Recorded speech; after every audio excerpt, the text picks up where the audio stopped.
হাসনাত আব্দুল্লাহ নামটি শোনার সাথে সাথে চোখে ভেসে ওঠে এক সাহসী তরুণের দৃঢ় প্রত্যয়ী চেহারা, যিনি নিজের জীবনকে বাজি রেখে দেশের এবং দেশের মানুষের কল্যাণের জন্য ছুটে গেছেন পথে প্রান্তরে। স্বৈরাচার হাসিনার পতনে তার ভূমিকা ছিল অনস্বীকার্য। যে কোনো আন্দোলনের সম্মুখ ভাগেই তাকে দেখা গেছে বারবার। হাসনাত আব্দুল্লাহ দেশ সংস্কারের বিভিন্ন ইস্যু নিয়ে কথা বলে হয়েছেন আলোচিত এবং সমালোচিত। আর এ কারণেই বিভিন্ন সময় হাসনাতের উপর সবচেয়ে বেশি হামলা হয়েছে। জীবন মরণের সন্ধিক্ষণের থেকেও তিনি তার কাজ করেই যাচ্ছেন। কোনো রকম ভয় ভীতি তাকে থামাতে পারছে না।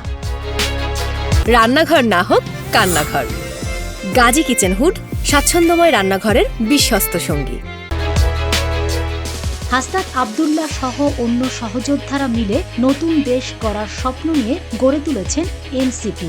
আর এই দলের কার্যক্রম নিয়েই সারা দেশে ঘুরে বেড়াচ্ছেন তিনি। আর এই কর্মসূচির মধ্যেই ঘটল অঘটন। হামলা হলো হাসনাতের উপর।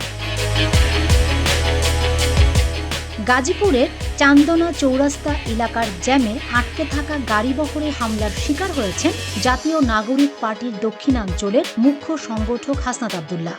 আর এই ঘটনায় স্তম্ভিত লেখক, সাংবাদিক ও বিএনপি চেয়ারপারসনের সাবেক প্রেস সচিব মারুফ কামাল খান। হাসনাতের উপর হামলা নিয়ে সোমবার ফেসবুকে একটি স্ট্যাটাস দিয়েছেন মারুফ কামাল খান, যেখানে হাসনাতের নিরাপত্তা খুব বেশি স্পর্শকাতর হয়ে উঠেছে বলে জানান তিনি। ফেসবুক পোস্টে মারুফ কামাল খান লিখেন, হাসিনার ফ্যাসিবাদী রেজিম উৎখাতের আন্দোলনের অন্যতম অগ্রণী ছাত্রনেতা হাসনাত আব্দুল্লাহর গাড়িতে সন্ত্রাসীদের হামলা এবং তার আহত হবার ঘটনায় আমি স্তম্ভিত।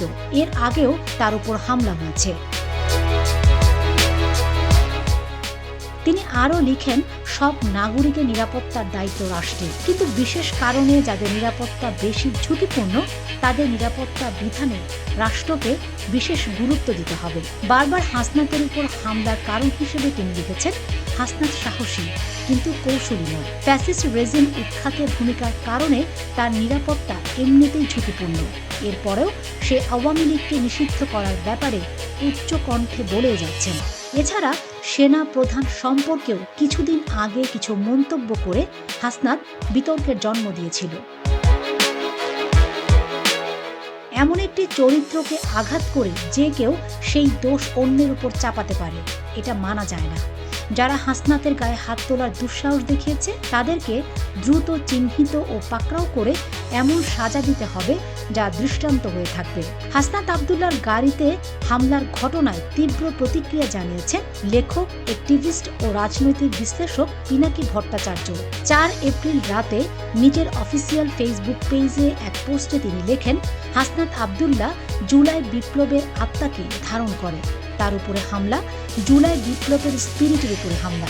হাসনাত আব্দুল্লাহকে রক্ষা করা আপনার আমার সবার দায়িত্ব। তিনি আরও বলেন, আমি দেশে থাকলে ওকে বুক দিয়ে আগলে রাখতাম। যারা দেশে আছেন তারা হাসনাতকে বুক দিয়ে আগলে রাখুন।